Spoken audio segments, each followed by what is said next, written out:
to the ISTD session. Trust me, it's one decision that you have taken is really wonderful because I am an ex-alumni of ISTD, ex-student in fact, and it's a different feeling altogether. The kind of learning this ISTD platform provides, it's actually going to give you a different platform, different aura, different learning to the professionals who are actually moving ahead into the learning and development and organization development. So with the warm welcome on HR Analytics, come training and development analytics session, we will try to have the sessions in a lot of engagement mode, and a lot of practical orientation would be given to all of you so that you all can actually apply in your corporate world. Okay, so sir has already given you a very, about me. He really spoke so wonderful, high about me. So thank you so very much. But then, yes, this is a small snippet and you all can read it from here. But one thing that I would like to share here is that learning is something which is never ending. Keep learning on a daily basis. That's what I can say. I became a student again at the age of 37 when I did my PhD. Until today, again, I am a student, and I have been practicing, and I will be, currently I'm practicing yoga, and I will be 500 hours certified yoga practitioner, come a well-being specialist.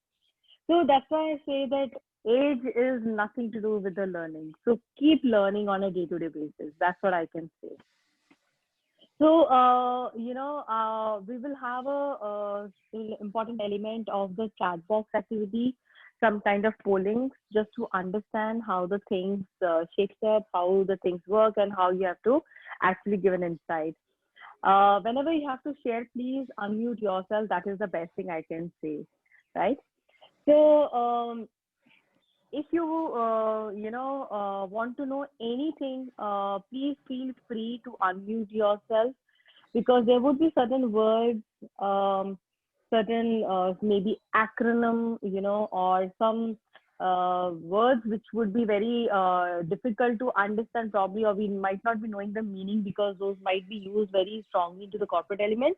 So just feel free to understand it. That's what my suggestion to you with you will be. Okay, so the today's session, I'm going to focus on the overview of the HR, that what all things that we cover, and the concept of HR, people, and workforce. We'll start with the benefits of HR analytics, understand the history of HR analytics, how it actually started, and then we will understand the importance of it, what are the current challenges that we see, and what are the various types of HR analytics which is there. So this is the fundamental base to understand the analytics element, right? So with this note, I would request you to please tell me, what do you know the difference between HR, people, and the workforce? What's in a name? Anyone, maybe you can use the chat box if you want to use, or you want to unmute yourself and please share it. Really important.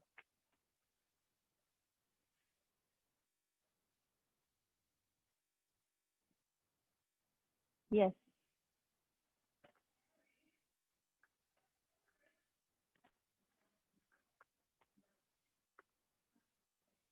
Anyone?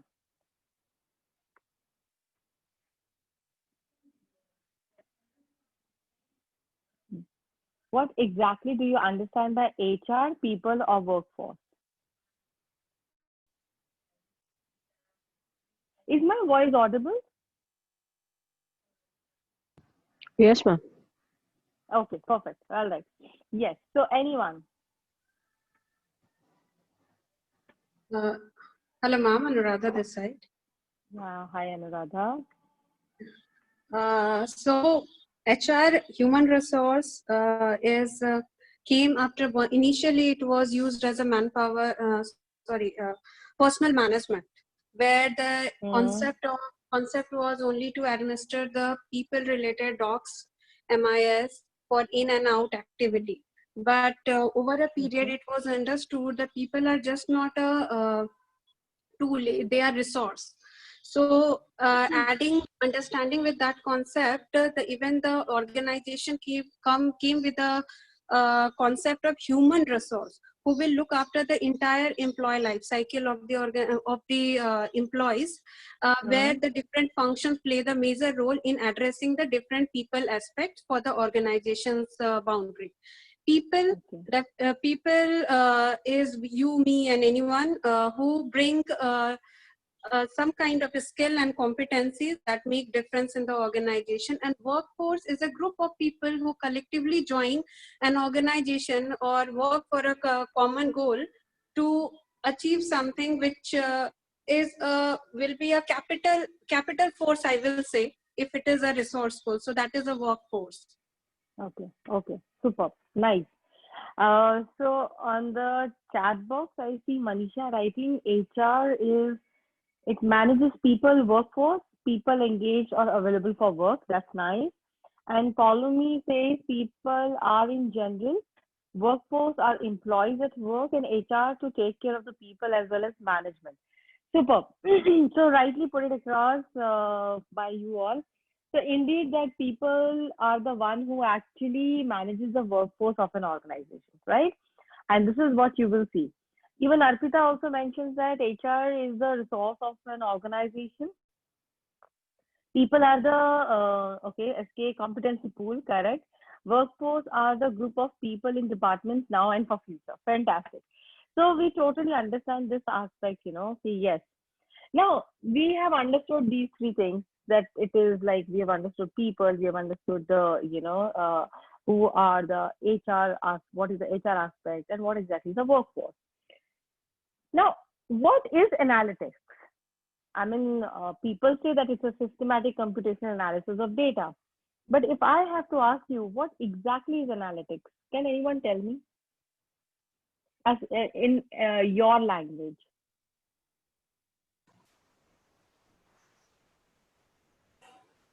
Hi, ma'am. This is Manisha. Yes, Manisha.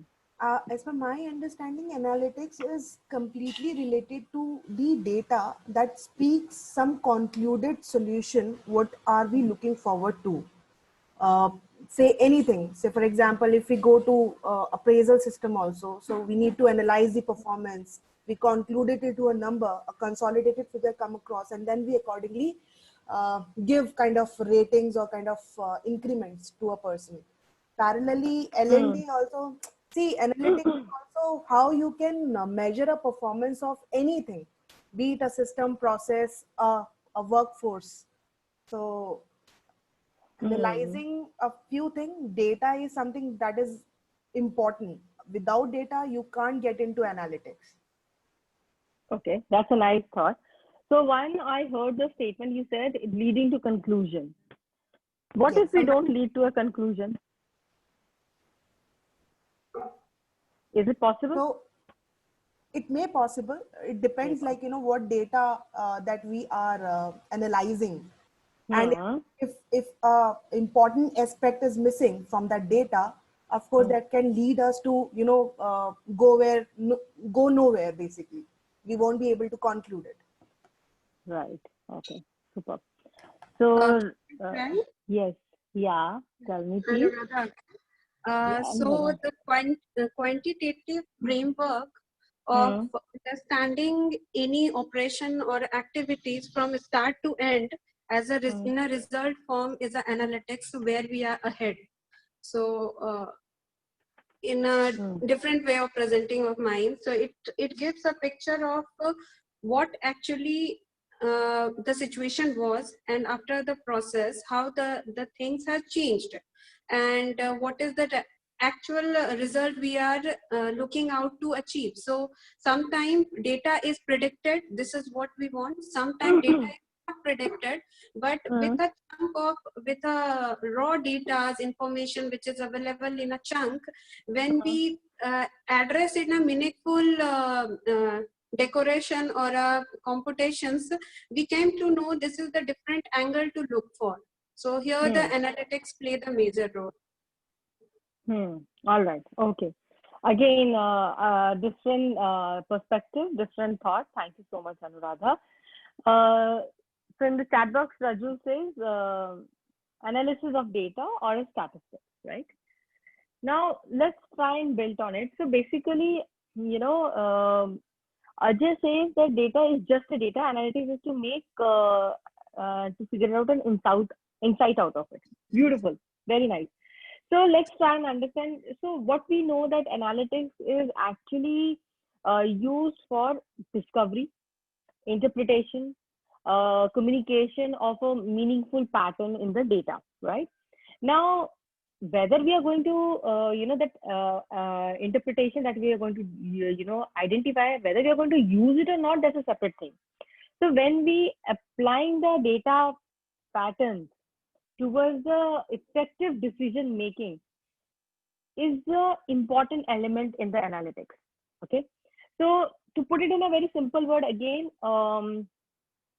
when I say that it needs to be understood at an connection between the data and the effective decision which is making within the organization. So there is a data and there is a decision, right? And then effectiveness of it.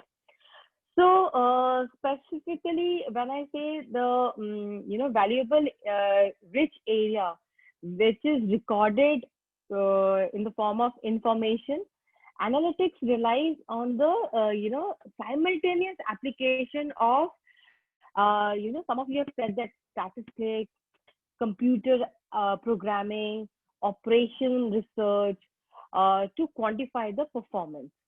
So organization may apply analytics to business data to describe, predict, and actually improve business performance. So that is the key crux. Now, if you will see that there are a different kind of things that we all have been using, and these are for the decision there is something called ERP, right? Then enterprise decision management. You must have heard about descriptive analysis, cognitive analytics, big data analytics. There is something called supply chain analytics. Then there is stock keeping assessment.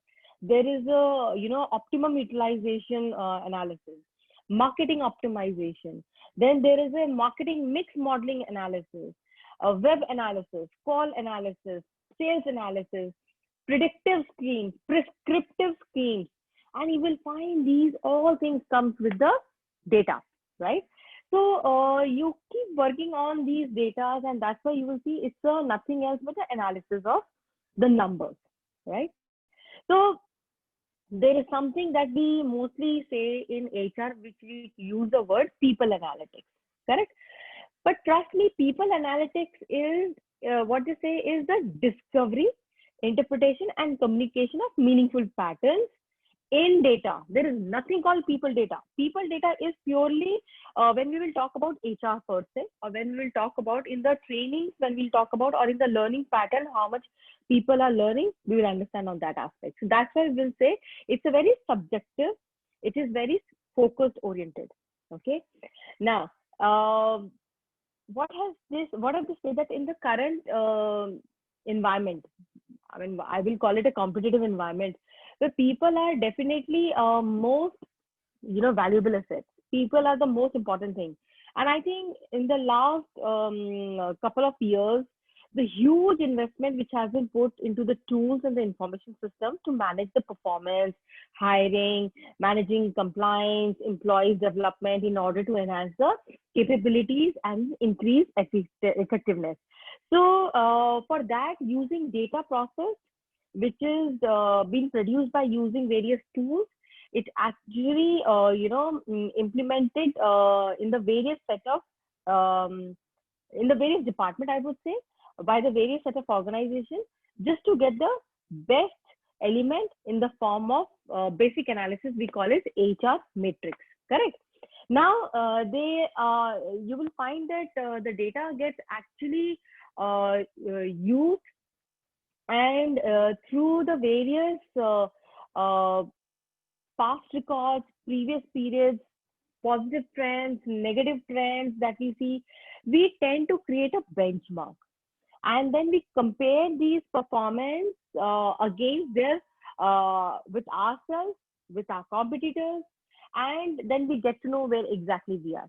So the biggest struggle in achieving the better utilization of data resources and information system is the inefficient use of the data. Now that's the biggest challenge, because so many times you will find that the data, retrieving of data is very difficult. I mean, just to give you a very small example, HRIS, right? Human Resource Information System. We have so much of input about people. And then you will find, so I can see. So let's say Ajay is one employee. He will record the data.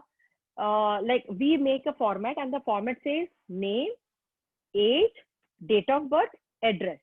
Okay. Now these are the 4 columns. So Ajay writes Anubha Walia, age 46, writes my date of birth 12th March, that to 12MAR1974, and then my address where my PIN code is not written. So that's the way Ajay writes. Now he keeps writing in this manner.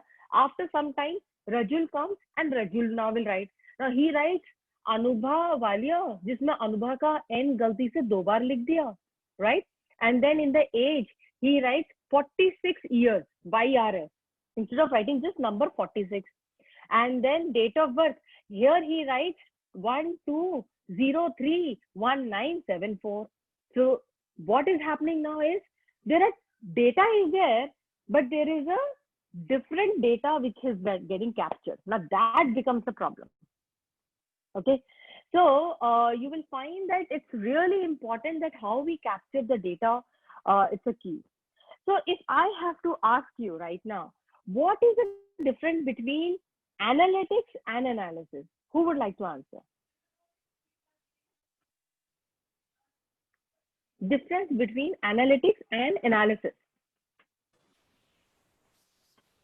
Anyone?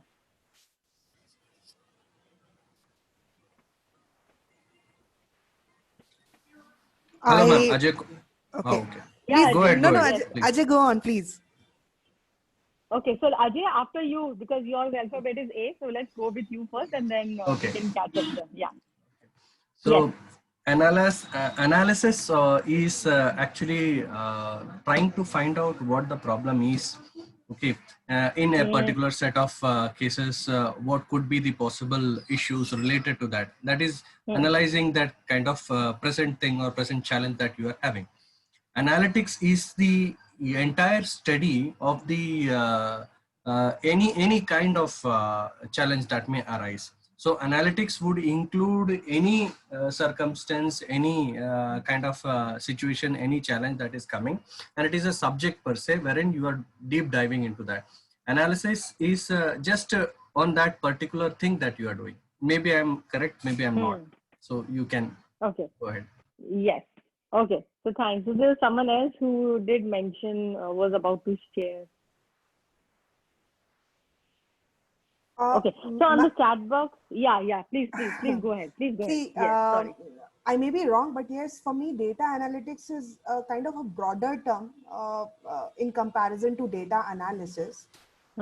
Seeing data analysis, it is a process of examining, transforming, or maybe like, arranging the given data into some specific way in order to study. Whereas analytics is a science basically, or a discipline, I must say, that includes the complete management of data. Okay, nice thought, nice perspective. Let me read out in the chat box what others are writing. So Anuradha says, analysis is a diagnosis of issues and analytics is the process of reaching meaning out of data. Analysis is the primary stage. And Neha says analytics include analysis. Analytics uses different tools for the analysis. There is someone else, Sonali says analysis is related to past. Now, beautiful thing, what I wanted to bring it out here, that analysis is related to past and analytics is related to finding pattern in future. Okay. So Arpita says, is analytics purely data matrix based, and analysis can be theoretical observation and deduction as well. Okay, so analysis can be induction, induced also. So it's not only deduced, but also induced, right?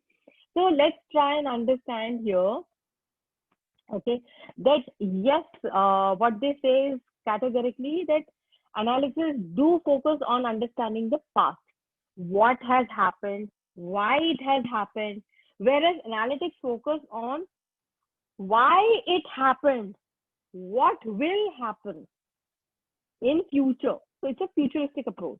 So, what happened, why it happened versus, to focus on why it happened and what will happen in future. So this is how the difference has to be understood. So data analytics actually Can you is a please repeat it, multi-dis- ma'am?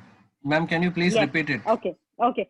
So analysis is actually focused on understanding the past, which is what happened and why it happened. Okay. When I talk about analytics, it says why it happened and what will happen in the future. Now, let's take an example of pandemic. Okay? So we know that the COVID is happened. So in the past, let's say in the month of March, April, we understand what happened in the month of October 2019 and why it happened. So, we'll start introspecting on those things. And analytics, where we'll say that why it happened, and now based on that, what will happen in future. So, abhi pandemic to ho gaya hai, COVID ho gaya hai. So, based on that, because of so many things, which is like people are getting COVID, their health has started getting deteriorated.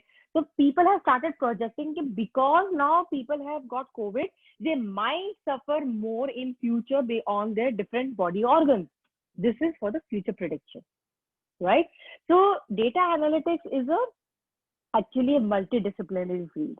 There is an extensive use, what I have seen, where you need to have your computer skills, your maths, your stats. You need to use your descriptive techniques. See, descriptive techniques is a technique where we use based on the data to be worked for the past. That's what the researcher do. They research the search which has already happened and then predictive models to gain valuable knowledge. So the insights from the data are basically used to recommend action and to guide decision making it rooted in the business context. So that's why they say analytics is not so much concerned with individual analysis. It is with the entire methodology.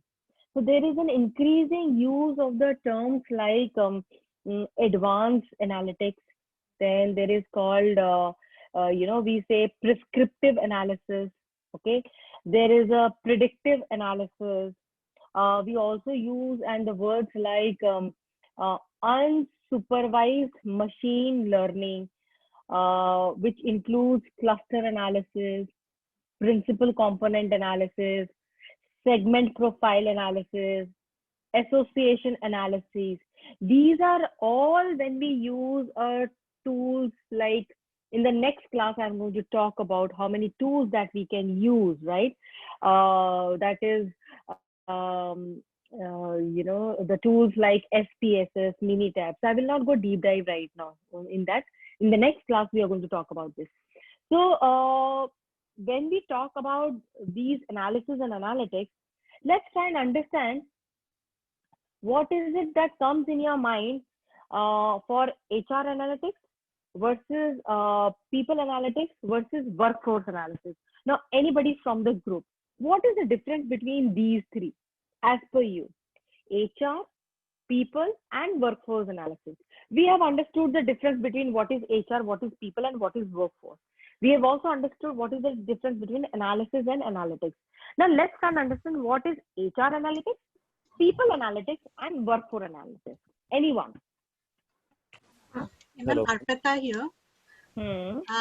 For me, HR analytics is all the processes in HR, right? From the entire life cycle, recruitment till exit. Every step we can compute, we can validate data and arrive at decisions. People analytics is the competencies and the skill sets required by these people, the identification of that, which may be used in L&D. And workforce is for future. Next 1 or 2 years, how many people we will need, then what are the decisions needed. So for the future details of the team workforce that is needed. That's my Okay. interpretation. Nice thought. I quite like this, Arpita. Okay, yes, someone else, please. Hello, ma'am. This is Deepak. So, as Yes. Arpita just mentioned, and you mentioned as well. So, when we say HR analytics, as per me, basis on the analysis that was done, what happened and why it happened in HR phase, accordingly deciding the future, Hmm. why that particular thing happened, or what will happen if we implement certain things. So it's about laying down, maybe it's to do with laying down new policies if we talk about HR, or organizing something for employees, or any set of rules that need to be implemented. And when we say people analytics, using the analysis in the past to do things for people on the basis of the pattern Hmm. that was observed in the past. And workforce analysis, again, analyzing the past and then working for future. How many people will be required for a particular domain?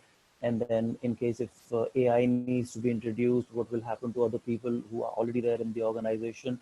So that's related to workforce analytics as for me. Fantastic. Thank you, Deepak. Nice. So, rightly said. So, let's try and understand here. Yes, HR analytics, I mean, I'm just going to read out from the slide, which you can see here.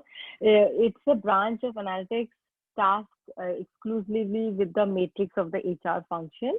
And it covers functions like training, expenses per staff, time duration, until promotion, and time to engage talent, right? So Arpita mentioned about the same thing. So people analytics, it's rightly said by Deepak, it has to do with the analytics about the people that is all encompassing. It actually captures just not just the employees of an organization, but also the customer, that is the external customer of an organization. And I think one of the finest thing example, we can see how Amazon actually uses it, and they analyze the trends in the market, and they get to know that yes, what exactly the customers are really looking for in future. And then the workforce analysis. So workforce analysis, it arms of analysis specifically addresses employees of a business concerns like a remote employees, on-site staff, freelancer, consultants, gig workers, and they are absolutely a typical workforce on a specialized domain. And that's why here you will find various statistical methods that we use. We use various metrics which are applied to the performance of the workforce talent, right? So you will see various trends has been happening onto this, and we see the people analytics, HR analytics, and workforce analysis. Huge emphasis have gone into the people analytics and HR analytics, and you can see in the trend. So this is till 2013 that I have, but nowadays you will see that predictive and prescriptive analytics has gone very high. Now, what is the difference between predictive and prescriptive? It's like we have a descriptive where we work on the past data. Based on the data, we predict this might happen, and then we prescribe. So the way the doctor does, so doctor simply you go to the doctor, and then the doctor will ask you, okay, since when are you having a temperature? So he works with the descriptive data from the past data, correct? And then he'll say, okay, since what is the temperature, what is in the morning, what is in the evening, what all you are having. Based on that, he will predict that yes, in the predict he will say whether you have a pneumonia, or a problem of COVID, or let's say typhoid or malaria. So he predicts, okay, and then once the prediction is done, then we'll prescribe that what all things that you have to take and what all precautions you have to do. So this comes with the experience. This comes with the profession experience into it, right? So Ajay, you rightly said predicted what may happen, and prescriptive is the solution for the future. Fantastic, right? So you will find in this, let's try and understand here. Now the analytics in HR, okay? You will see that, I'll just put it into the presentation mode. Okay, so I'm touching from 1900 till current scenario.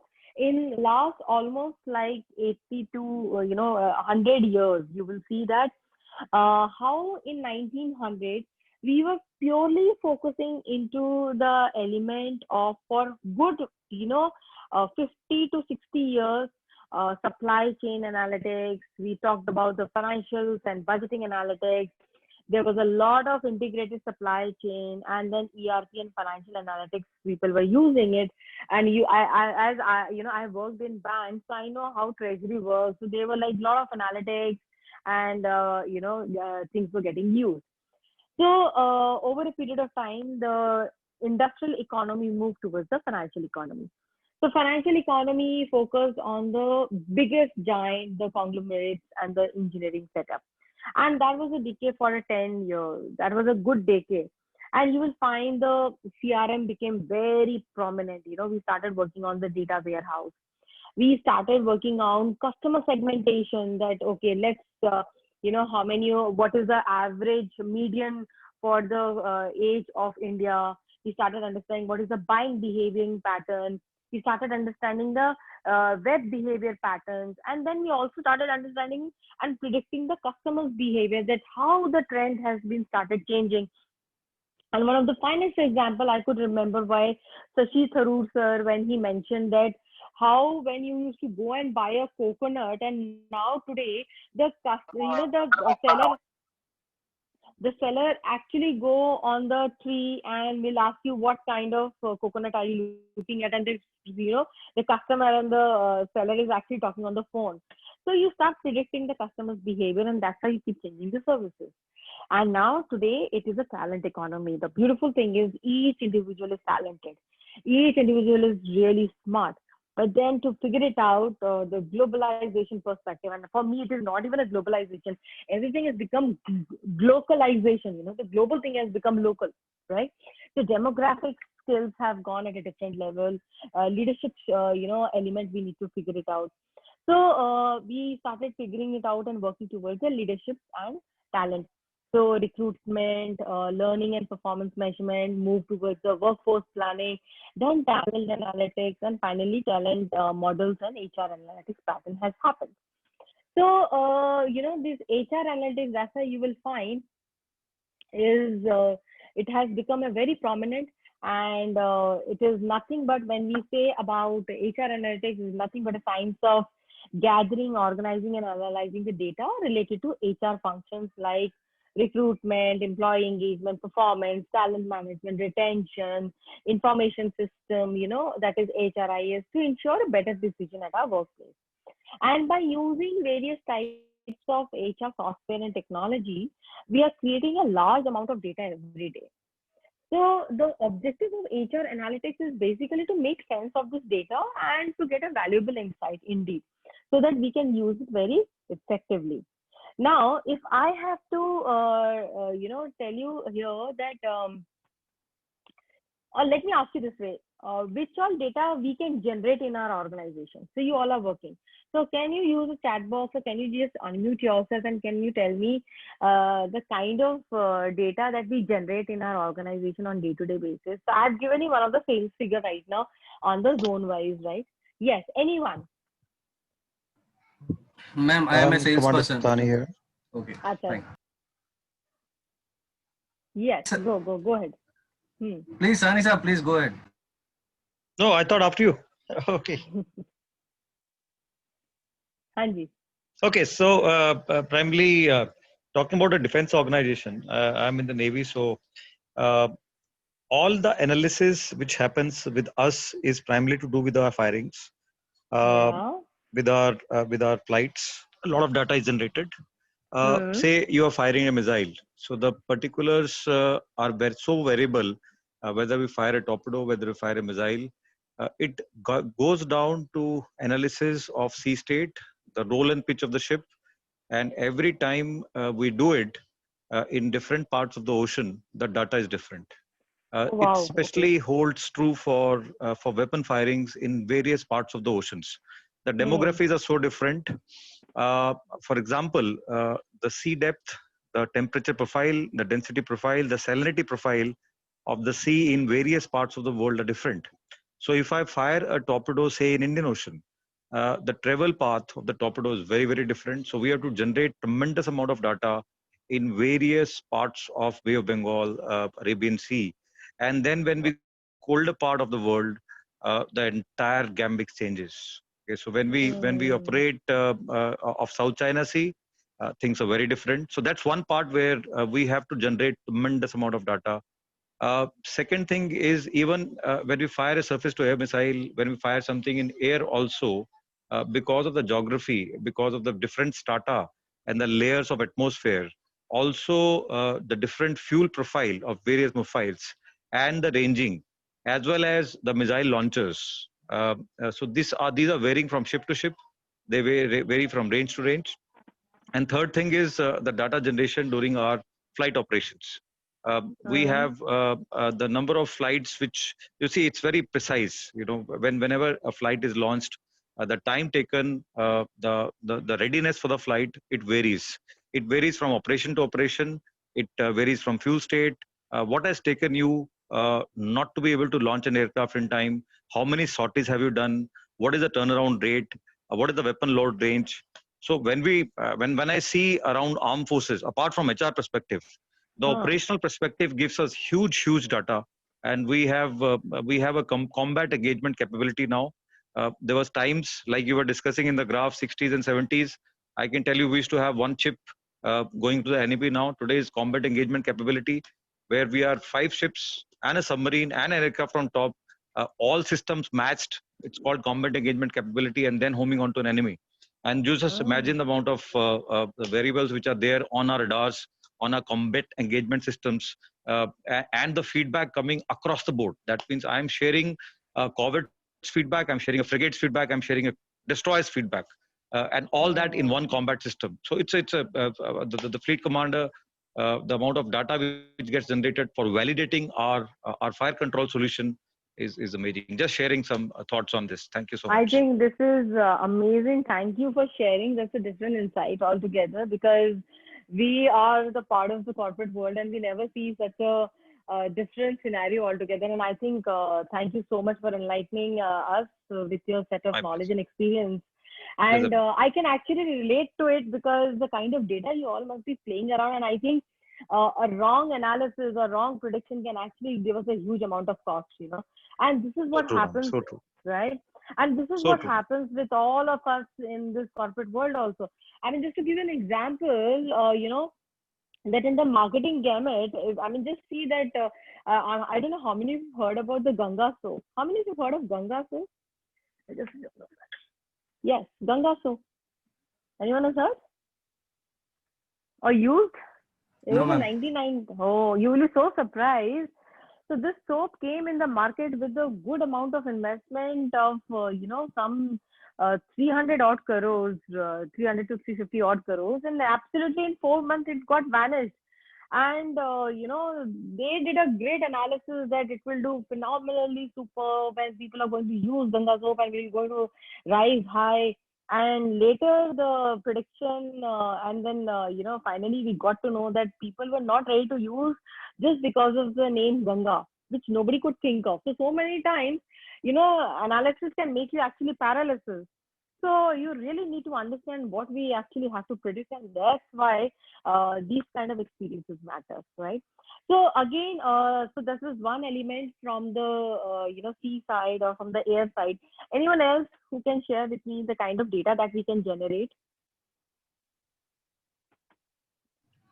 Ma'am, I'm Ajay Kumar from sales background. So on sales, we definitely have these kind of slides that you are sharing right now. Right. We get sales data, daily basis, monthly basis, weekly basis, or YTD basis. What is the quarter to quarter performance, last year versus this year performance, growth, and that kind of things definitely comes in. Moreover, more than that, we have more of a customer data, which is really coming into the play, wherein what are the customer, who are our key performing customers, who are the least performing customers, how we can update on those things and all. Then what comes is the competition analysis, competition data. What kind of competition is active, which part or which product or which area or which region is performing better, which region is not performing better. So where to go ahead in the future, where not to go ahead in the future, what is the life cycle of the product that you are going ahead with? Is it on the initial stage or the middle stage or in the last stage of the performance? And what kind of marketing strategy would be required for those kind of performance required for the future? So associated with that marketing strategies, there are a lot of inputs that are given to the Salesforce. So what kind of inputs will again perform? What kind of inputs does not perform? What are the competition inputs that are being used? What kind of CMEs, what kind of activities are required for the future, present, and what is the performance of the past? So all these things comes along with the Salesforce analysis data, wherein how many Salesforce is required, what are the skills, attitudes, and behavior that are required from a salesperson, what kind of in-chamber performance is required by the salesperson so that he can convert the sales into that. So all these data are converted into specific numbers in terms of data, where it can be spread in a Google sheet, and this sheet can be shared with the entire management for getting the data. That's all comes in my mind, apart from apart from HR, financial, and all other segments. Very good. Very nicely put it across. And Anuradha is also mentioning that, recruitment metrics, productivity mapping, competency metrics, stakeholder satisfaction, manpower planning dashboard, breakouts, delivery and cost production data, so we will find even input like financial, MIS, productivity, customer satisfaction survey, audit data, sales revenue, TNA, attrition, ROI, recruitment, TAT, turnaround time, performance appraisals, KPI measurement for PMS, another one by Sonali. And then we have, rightly said, so you'll be so surprised that, so Ajay mentioned about YTD performance. So nowadays, we are not only considering YTD, but we are also working on, QTD, that is quarterly data. We are talking about monthly data, weekly data, fortnightly data, and now daily run rate. So imagine the daily run rate data. The first thing in the morning, we will get to know that what is the performance of Ajay, what is the performance of Manisha, what is the performance of Sanjeev, what is the performance of Anuba. The first thing you hit your laptop in the morning. And that's the beauty of the data. You can actually get to know. And this is what we did it in our bank also. We started calculating how much is my productivity on day-to-day basis. And thank you so much, Neelam, for sharing about abandoned call rates, grades of services, and customer service. Definitely. So there's a different insight we got, one from the corporate side, one is from the the Air Force and the people who are in the sea or in the managing the air, the kind of analysis these seniors have to do is phenomenal. So yes, we know that we keep generating data, and this data is not something which is new to us, but we all keep working on the data, right? And the data are finally on the compensation, role, grade, demographic, engagement, buying behavior, travel, expenses, attendance record, recruitment records, retention, career management, training, compensation, benefits. And you've already shared so many right now, apart from this. So guys, you all can understand that definitely we can have so much of data, but end of the day, the exploration, we have to see and figure it out, the logic and the reasoning, and asking the right set of questions. That what exactly we need to explore. I know I have a data which is in a humongous number. But what is the reason? Why are we collecting that data? How am I going to use my logic to it? That's what is important here, right? So when we talk about data, metrics, and analytics, so data, just to give an example, is nothing but employee turnover is 13.5% per annum. That is your data. But metrics will tell you that there is a 4% rise in the attrition rate on the year. So that's your metrics.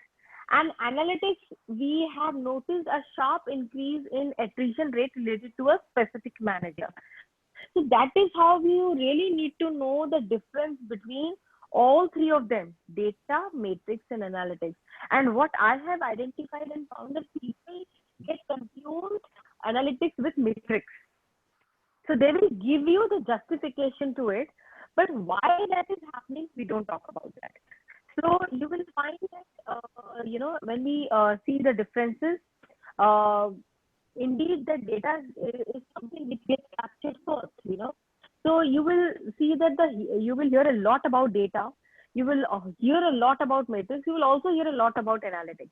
And I use the term all these three times simultaneously, and it is a big selling point for my company. Let me be very candid with you, because in Prism, we also share the same thing to the people, that figure it out what you really need to prepare for, what you really want to implement. And that is why I have seen people use this terminology interchangeably and make it very difficult to actually get the set of meaning and the value for each. So this is not to say that data, metrics, and analytics are not, incredibly important. Trust me, all are important, but the challenge is not truly understanding what it means to be a data-driven and what you should be looking to achieve with the knowledge. So when we talk about data is 1 and 0, and the single input that enters your data warehouse for the use in tracking in the success of your let's say marketing campaign, recruitment campaign, or an data, any sales reported data. So we are not at this point talking about the forward-facing measure that we begin making a decision on about how we capture and process the data for a future manipulation analysis. So when we think of data, we need to focus on three main areas. How it is captured. So this affects the consistent accuracy of the data analysis you have downstream. So you need to make sure that data is captured in the same manner, in the same way, based in the same criteria. And if this isn't occurring, trust me, you're inviting a problem for yourself. So first one is how to capture it. Second, how it needs to be stored. Now, storage of data may be like a, boring talk about, but it's in a practice. It's like, why the hell do we need this data? And then we keep deleting it, right? I'm sorry, I'm cutting you in between. Your voice is lagging too much. We couldn't hear for last 3-4 minutes what you said. Oh, so sorry. Is it fine now? Is it okay now? We can hear you in bits and pieces. 1 second. What you told me. I'm just changing my location. Okay, let me just switch off my video because yeah, that I guess will be better because the bandwidth will be used on the voice. Yeah. Absolutely. Is it fine now? Yeah, seems better. Yes. Yes. Fantastic. Good. Thank you for stopping me. So let me start and sharing you about the difference of all the three elements of data, matrix, and analytics. So what exactly is data? As we've already talked about, it is from the number count that we do it. So data, in the data, we talk about three things. One is how it is captured, how it is stored, and is it comprehensive or not. So how it is captured is very important because we have to understand the consistency, accuracy, because if it is not captured in the same manner, in the same way, in the required criteria, it may lead to a lot of, rework and getting into a different kind of wrong analysis. When we talk about how it is stored, so we really need to understand that how you want to execute your data structure. And basically, you need to ensure that the stored data is the most efficient way, which can be actually affect your access, the speed in which you want to access it and want to utilize it for the better decision. So for an example, if I have to use a data, which is like a big chunk, and which is let's say of 10 years data, and I want the analysis to be done in exactly 3 minutes. But if my system is not supporting, the storage is not supporting, you won't be able to analyze it. And then it is comprehensive, as we said. So when you are capturing the data, you want to ensure that you are capturing data across your required strategy and not just doing it in a piecemeal system. So you also actually want to ensure there is no basics in your data towards a specific channels or sources, and that the data set takes an agnostic view to what it is reporting to. So in this, the data is the first step to a fact-driven strategy, and it is really important integral aspect, specifically how you will use your technology that is being captured, stored, and needs to be reported. Now, when I talk about the matrix, matrix is we have a lot of matrix which we keep using. We use the matrix like time to fill, cost per hire, source of hire, candidate drop off, and there are so many others like that. But what are the metrics? What is their value to the respective strategy? We really need to know that. So once you have the data, it is very time to begin looking at the count with a very simple ratio that we can get from the data which we have captured. Now the focus of matrix is again into the three aspects. One is the count in real time, ratios, the matters, and the granular and the comprehensive aspect. So when I talk about counts in real time, matrix done right will provide you with the updated count of action in real time. So from page view to contacts in the, let's say, CRM, to applicant to qualify for a candidate to hire, we should be able to represent this metrics in a clear funnel manner, which can give you a real kind of right action in the real time basis. When we talk about ratio, the matters, here the metric starts as the count, but the secondary value is in a simple ratio between the two data points. So for an instance, candidate drop off in relationship between the amount of candidates that compete one step to the one that competes to the next. It's like 1 is to the next one. So these are the simple measures that we can use for the ratio aspect, and definitely the granular and the comprehensive aspect.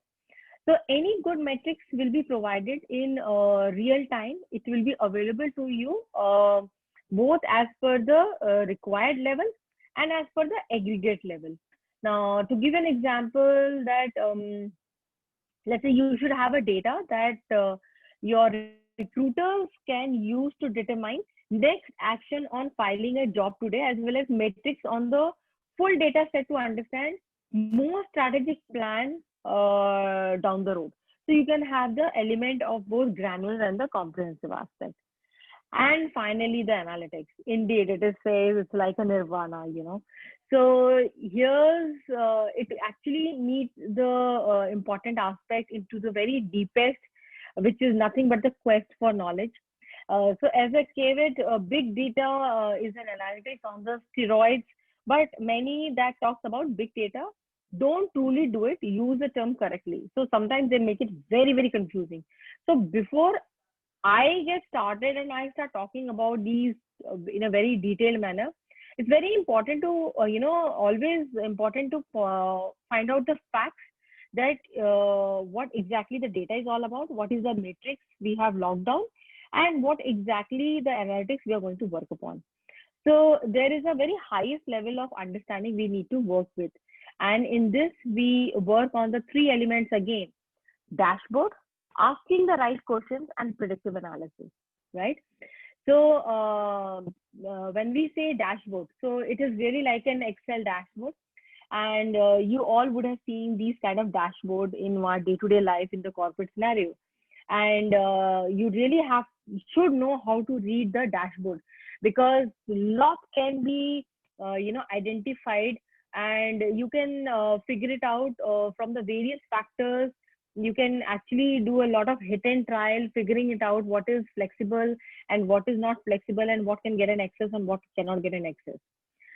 Asking the right question. So sometimes I have seen so many times the leaders are doing this mistake of not giving the right question and keep asking to generate the dashboard and keep generating the matrix. So every leader looks at the thing from a different eye and different angle, and then it creates a really havoc for the people who are actually generating the matrix and data. So they will say, ki, yeah, why my boss is not clear, or what is it that they're looking at? Why can't they say it every time, So first, in the first statement, they'll say, I want to see the sales report for the last quarter. Suddenly they'll say, okay, in the sales quarter, now give me the report for the product which we have given a maximum sale. And then again, they will come up with another report which has given the lowest sale.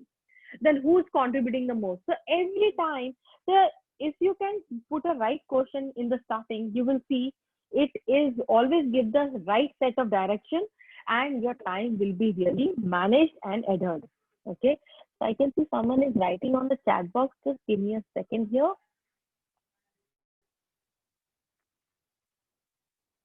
Okay, so Ajay says he would like to share an example. Yes, Ajay. Thank you, ma'am. Data, if we have few numbers in our hand and they are just numbers, we can take it like that. But when we go to metrics, the same numbers, if we put into an arrangement like a Rubik's Cube, where it can fit in properly, can be taken as a metrics. Now, third point, analytics. How well we are mixing up the entire data into a metrics, and how with what kind of speed or skill set we are able to make the required combination of the metrics to have a particular color on a particular side, to have a meaningful insight or a meaningful thing out of the entire metrics, would be the analysis part. So just as an example to remember, I would like to say that data is just a number, metrics is the Rubik's Cube, and the analytics is the skill sets, or with what speed or what skill set you can make the particular pattern appear. That's all. Fantastic. Thank you so much, Ajay. Super. Arpita says knowledge management can be an example of storage of data. Very true. So this is what we discussed. So let's move ahead. You will see the various organization has been using analytics in HR. So big organization like Dell, Infotech, Canbay, Oracle, TCS, Satyam, Convergys, Calchem. So I think now every organization has started moving towards this, right? And they're using analytics in a very detailed manner. So you will find that, just to give you an example, Google is using it for evaluating the hiring process. Shell is using it for the identification of good idea generation. Then Xerox is using for employee retention. ICICI Bank is using it to understand the customer's perspective, if you will see after the COVID, how analysis has been used on the people, and you'll be so surprised that the term insurance has increased the sales like anything, right? So medical insurance has gone very high. Medical insurance, which actually covers the COVID, has gone very high. So this is how the analysis has started coming in, and the analytics has started taking place. Okay, so you will find that the three ingredients that we have already talked about is the data, metrics, and a pattern, important questions, and the conversational decision that we get to use. So let's try and understand how actually the difference of HR metrics and HR analytics works. It is there on the screen. So you will see that HR metrics is a tangible data. And here when we talk about analytics, where we measure but of a high value, correct? Metrics give information, whereas analytics consider both past and the present data. Metrics can be furnished with the insight perspective, whereas analytics works both external and internal perspective, right? Okay, so the history of analytics. Now, what happened was the effect of industrial revolution actually on the humanity cannot be quantified. We all know that. So a new method for the specialization of tasks, the concentration of capital, centralization of workforces, that gets used. So I still remember, Frederick Taylor, he was the leading authority in human resource, and he crafted the concept of scientific management, and it worked on the 4 cardinal principles. And these principles were used of a systematic techniques based on the scientific study of tasks, scientific selection, training, and finally development of the personnel, right? So there was a detailed supervisory guidance was given, and then it has a task which got assigned to it, and then respective feedback was given.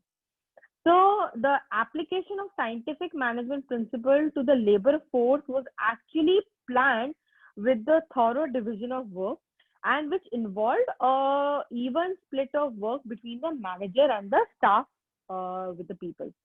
So you will find that the use of methods for the scientific study, as I mentioned, scientifically selecting, training, and developing employees, and finally how it was used by split between the managers and the workers.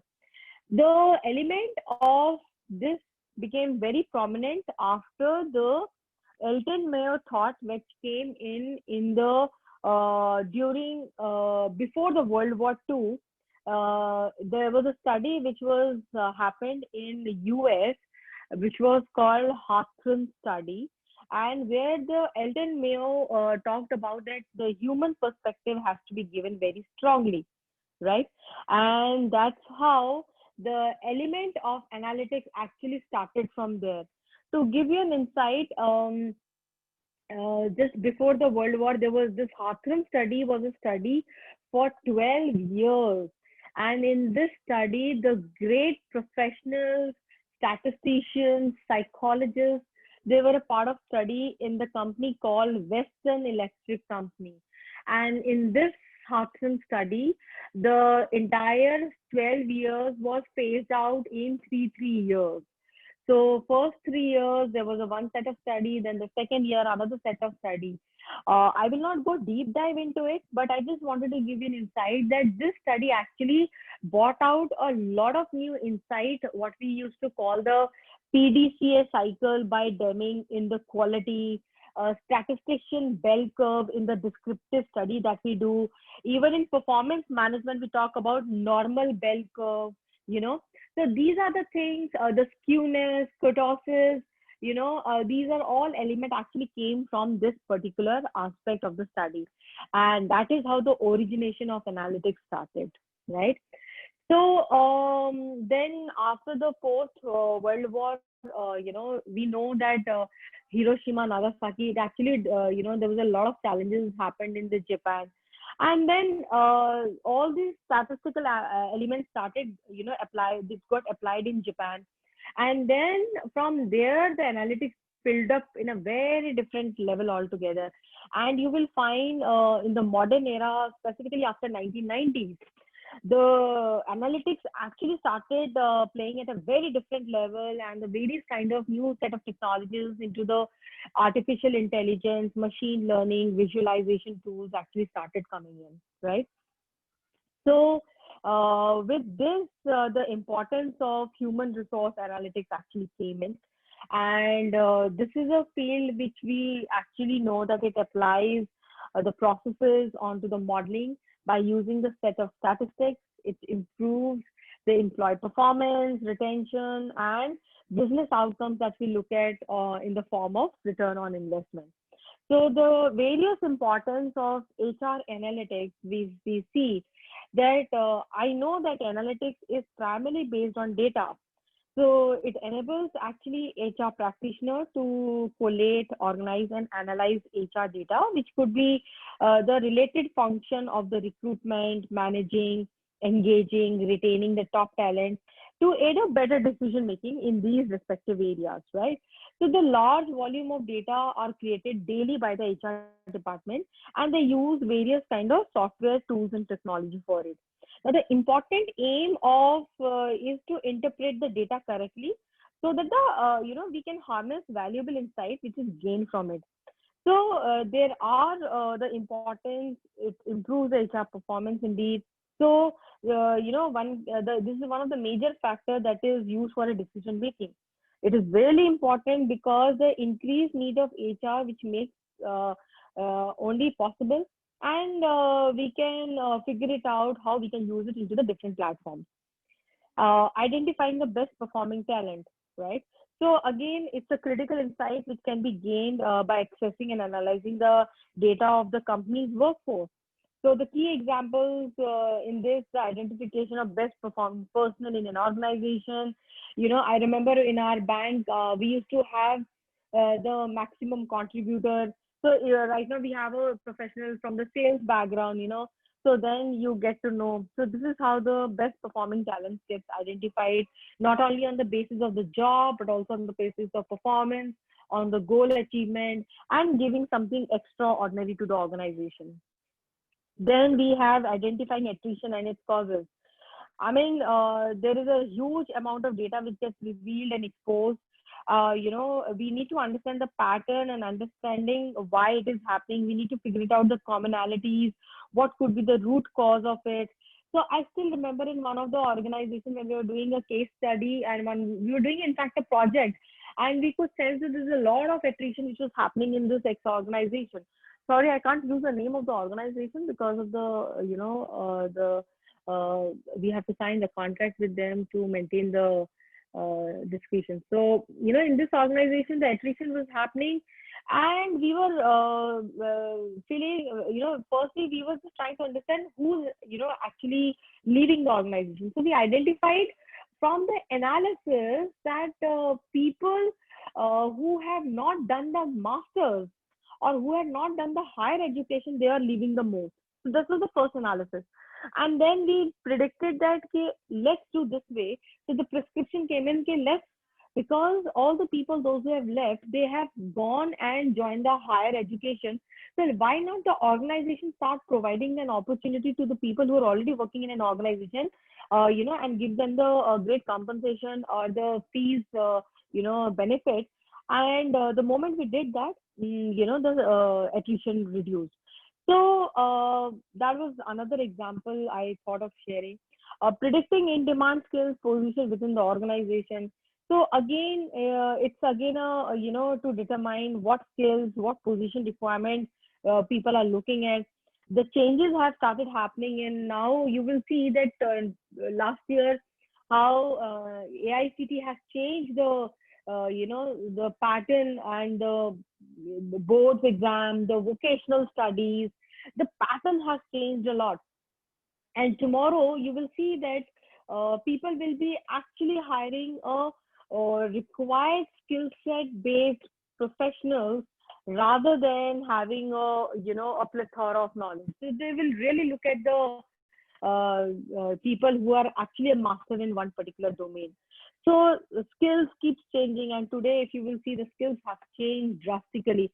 I mean, go back 10 years back, a decade back, people were not even aware of what is called social, SEO, or else, search engine optimization, the engine optimization, or for that matter, how well we can do on social media platform, how to generate it. And today you will find the expertise because they have hit and tried, and we know that tomorrow the demand will be on a different level altogether. I was reading a Cognizant case study, and in that I identified that the future role of HR is going to change, right?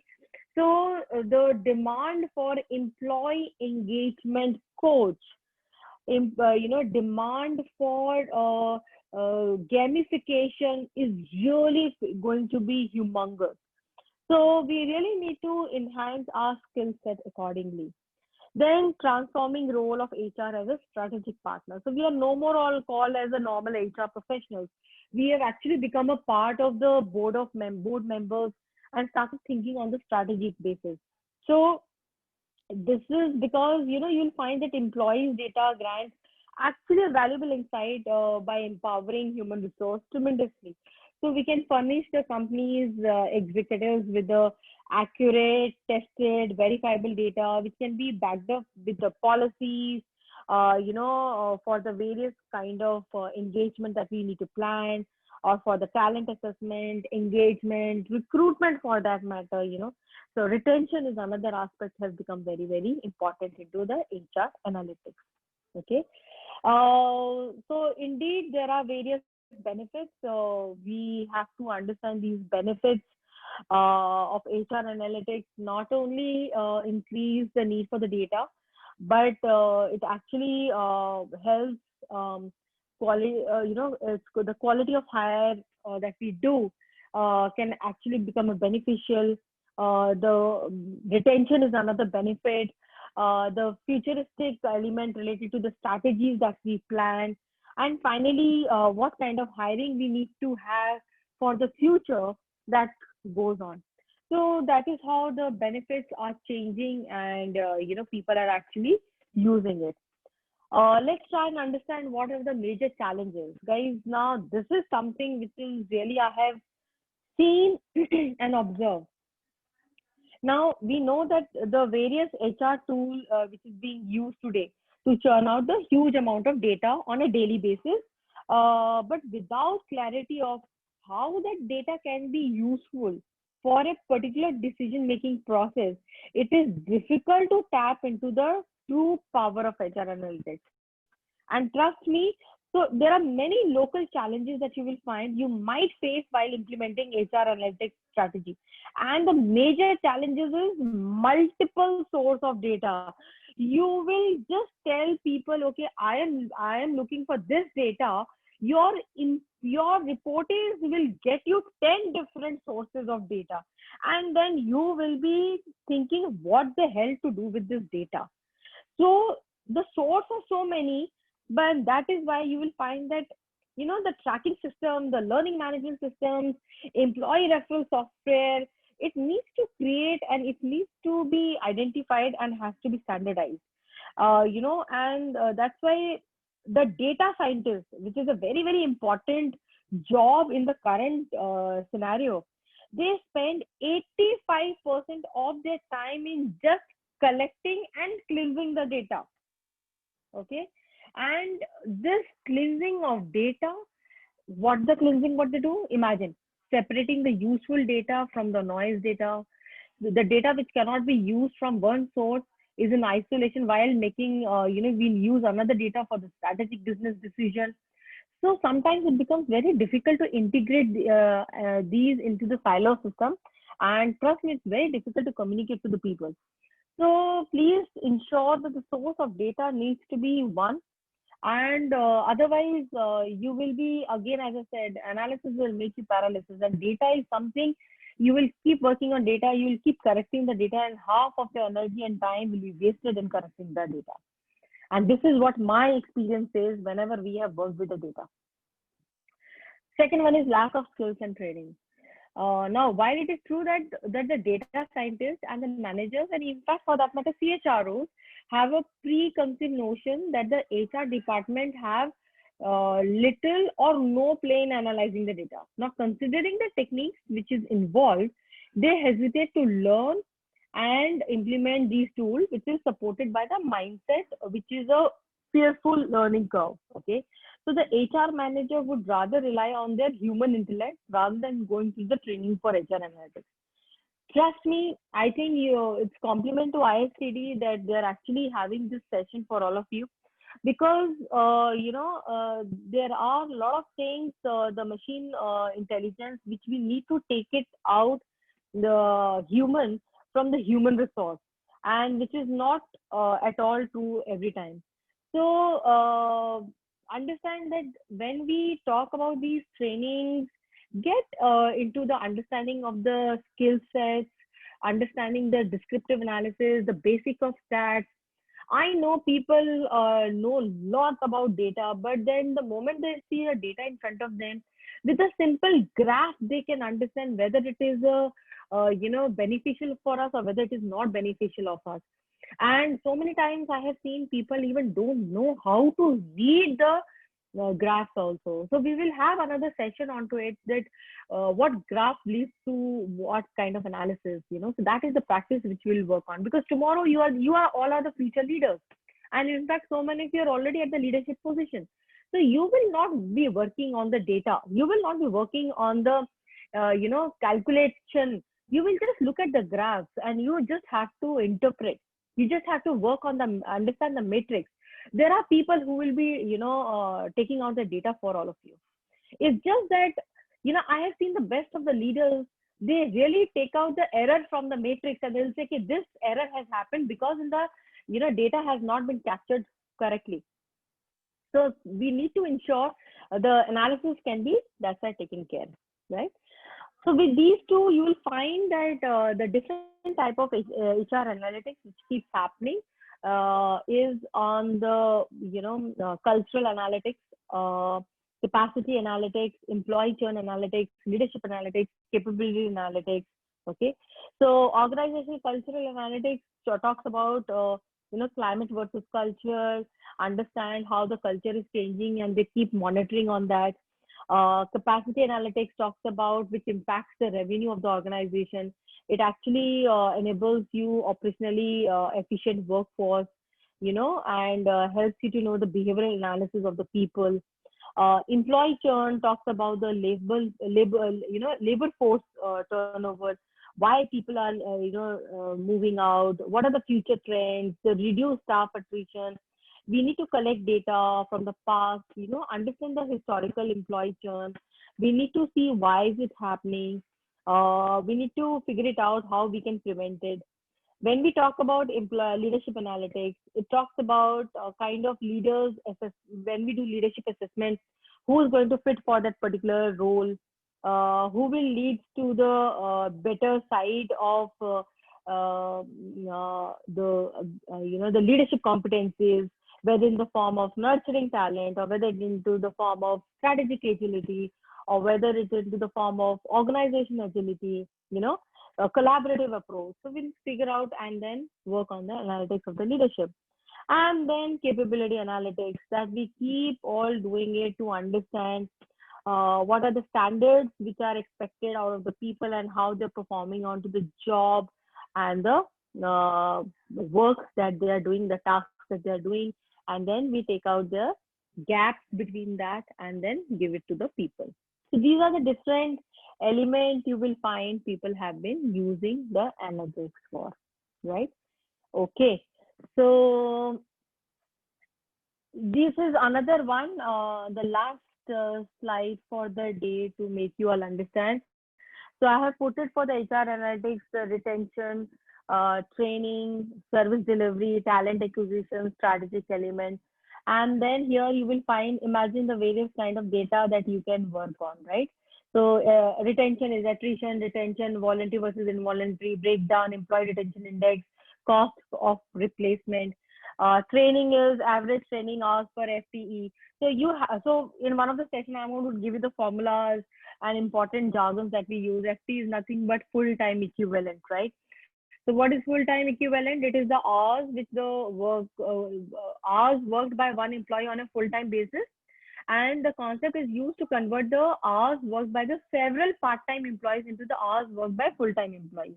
Okay, so it becomes very important to know that then we work on the feedback analysis, effectiveness, gap analysis versus training need and training accomplished, talent manager scorecard, engagement index, satisfaction survey. In acquisition, we talk about the aging analysis, cost per hire, fulfillment index, yield per campus, and recruitment drive. A lot of this time campus recruitment, we keep doing such kind of assessment. In the strategic, again, business effectiveness survey, susceptibility framework, stakeholder element, customer satisfaction survey. So you will find that analysis that can be done into the HR and into the L&D domains, right? So it is absolutely up to you how you want to use it and which particular element to use it. It is just up to the data, correct? So with this note, in this delivery model, you will see that we have HR business partnering. There is a center of excellence team and there is a shared services team in the corporate world. We all know these terms. I'm not going to deep dive into it. So there is an HR head who manages all these three, and then the people, those who report to HR head, zonal head, business unit head, compensation benefit people, there's a recruitment selection, HR analytics team part of it, and for the shared services is there. And then for every zonal head, we have respective locations and business unit that we work for, correct? So this is how the analytics fits into the HR head department, which is a part of the center of excellence team, correct? So with this note, if you have any query, question onto it, So before I talk about the challenges of analytics, any query, any question Ma- onto the? Ma'am, I Yes, need to ask a question. yes, please, sir. Just now you mentioned that data analytics is basically the skill of reading the data, which the data analyst or the people who actually uh, compile the data are involved in. So for me as a training professional, I need to have the skills of analyzing the data, right? Right, Now, absolutely, sir. my question is, I'm not being critical, but as an OD expert or as a OD professional, will I be actively involved in data analysis in my profession or? So much I cannot tell you, sir. You will be so, you are a very important resource for an organization because you're looking the organization from a holistic perspective, right? So OD happens in all the domains. So there are 10 things that we do in HR, right? So organization development can happen not only into the culture side, but also from the climate side, succession planning, career planning, performance management, human resource information system, talent acquisition, talent management, recruitment aspect, salary component, attrition. So the development can happen in any of the ways. Your role will become so very important where if you pick up a one particular, let's say your organization is identified that the KRAs are not getting aligned with the competencies of the people, of the leaders. I'm just giving one hypothetical situation. Now, how will you do that? How will you identify? So here you will need to figure it, pull out the data of the leaders, their background, their KRAs, and then what are their performance, what are the output they're giving, and then you have to map it up. So first you have to do descriptive analysis, and then you have to do a predictive analysis. So we will be talking about this in detail, how to use it and all that in the future sessions that we have after. The next session we'll talk about the various kind of tools that we have and how to put the data into the tools, So many times I've seen professionals like you are not sure, whether the right data has gone into the system or not. So these are the basic things when it will come into it. You will be telling it to your people, and then you will giving them the right set of questions. I am looking for this, rather than just giving a vague statement. So this is how you will learn. So you will need both the elements of analysis part also, and then also the predicting part.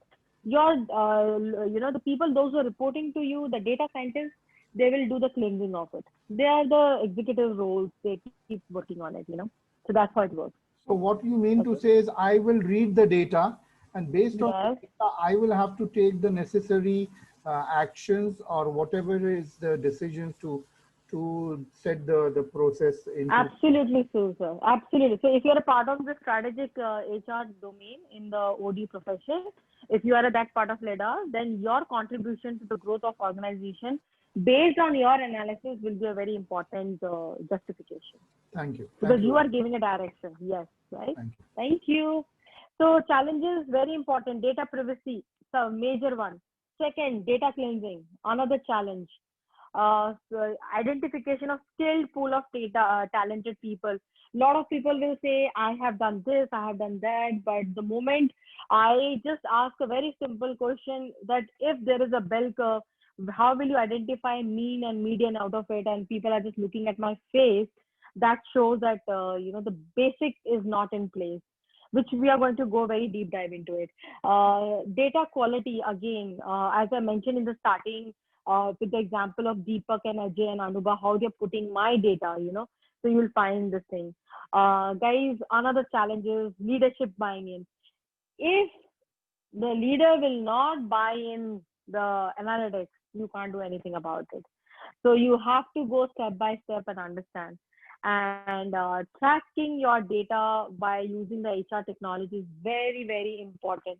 I know that a lot of HR professionals have LMS system in place, but they are not using learning management system effectively. And trust me, if you can start working on LMS, because we're talking about L&D right now here, you will give a different trajectory to the organization, and the people can be transformed from one level to the next level.